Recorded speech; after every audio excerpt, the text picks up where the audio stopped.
Hello అండి, నా పేరు డాక్టర్ స్ఫూర్తి, fertility consultant 49 hospital Kukatpally branch. So నార్మల్గా ఐవీఎఫ్కి వెళ్ళి ఎంబ్రియో ట్రాన్స్ఫర్ లైనింగ్ ప్రిపరేషన్ చేస్తున్నప్పుడు కొంచెం డిలే అవుతుంది. సో లైనింగ్ రావడానికి కొంచెం ఇబ్బంది అవుతుంది. వాళ్ళకి ఏంటంటే ఎందుకు రావట్లేదు, అసలు నార్మల్ లైనింగ్ అంటే ఏంటి, నార్మల్ థిక్నెస్ అంటే ఏంటి అని చాలా డౌట్స్ అడుగుతుంటారండి. సో వాళ్ళ కోసమే ఈ టాపిక్ గురించి డిస్కస్ చేస్తున్నాను. నార్మల్ ఎండోమెట్రియల్ థిక్నెస్ అనేది నార్మల్ ఏంటి, ఏది అబ్నార్మల్ అనే దాని గురించి మాట్లాడదాం. సో ఎండోమెట్రియం అంటే ఏంటంటే గర్భసంచి లోపట పొర. సో ఆ పొర లోపట లైనింగ్ ఎండోమెట్రియం అంటారు. సో దానిలో మళ్ళీ డిఫరెంట్ లైన్స్ ఉంటాయండి, డిఫరెంట్ లేయర్స్ ఉంటాయి. లోపట ఇన్నర్ మోస్ట్ లైనింగ్ నుంచి బయట లైనింగ్ అనేది ప్రొడ్యూస్ అవుతుంది. సో ఒక నార్మల్గా చూస్తే డే 1 పీరియడ్ ఎప్పుడైతే స్టార్ట్ అవుతుందో ఒక 5 days ఫ్లో అవుతుంది. 5 days ఫ్లో అవ్వగానే ఆ 5th డేకి మనం ఒకవేళ స్కాన్ చేసుకుని చూస్తే లైనింగ్ అనేది చాలా థిన్గా కనిపిస్తుంది. సో అక్కడ నుంచి అంటే ఈ ఫస్ట్ 5 daysలో లైనింగ్ అనేది సన్నగా ఉండడం నార్మల్. అక్కడ నుంచి ఎగ్ పెరగడంతో పాటు దాంతోపాటు లైనింగ్ కూడా పెరగడం స్టార్ట్ అవుతుందండి ఆ ఫస్ట్ హాఫ్ ఆఫ్ ద సైకిల్లో.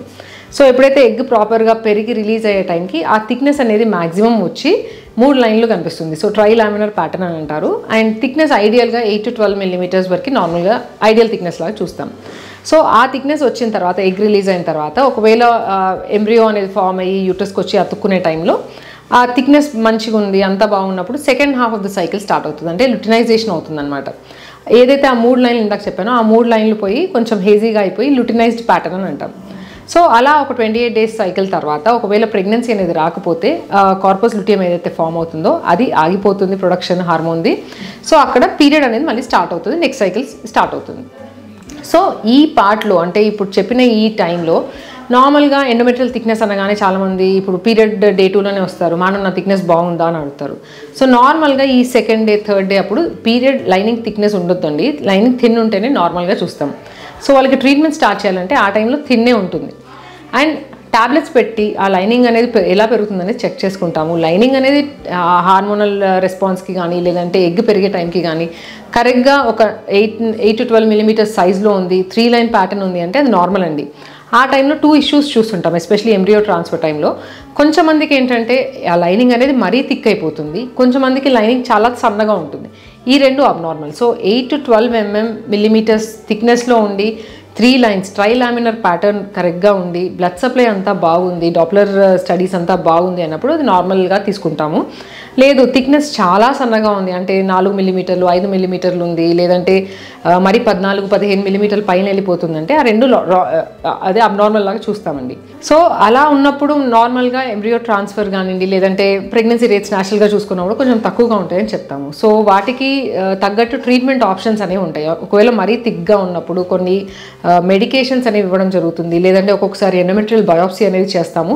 అంటే అది ప్రెగ్నెన్సీ రిలేటెడ్ కాదు, బట్ ఎందుకు అలా థిక్ అవుతుంది అనేది చూసుకోవడం కూడా చాలా ఇంపార్టెంట్. ఇంకేమన్నా వేరే ప్రాబ్లమ్స్ ఉన్నాయా అనేది చెక్ చేసుకోవడం, అంటే ఏదైనా వేరే హార్మోనల్ ఇంబ్యాలెన్సెస్ ఉన్నాయా అనేవి చెక్ చేసుకొని దానికి తగ్గట్టు కొన్ని మంత్స్ ఆ మెడిసిన్స్ హార్మోన్స్ అయితే వాడితే అది రెగ్యులర్ అవ్వడం చూస్తుంటాము.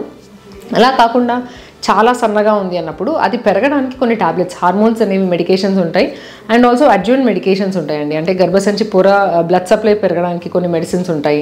సో అవన్నీ అడ్వైస్ చేస్తాము. ఆ అడ్వైస్ చేసినప్పుడు ఆ టాబ్లెట్స్ వాడితే రెస్పాన్స్ అనేది బాగుంటే సరిపోదండి. ఒకవేళ రెస్పాన్స్ సరిగ్గా లేదు, ఆ 3 lines సరిగ్గా కనిపించట్లేదు, లోపల అతుకుల్లాగా ఏమన్నా ఉన్నాయా లేదంటే ఇంకేమైనా ఇన్ఫెక్షన్స్ ఉండొచ్చా అనేది చెక్ చేసుకోవడానికి ఒక్కొక్కసారి హిస్ట్రోస్కోపీ కూడా చేస్తుంటాం.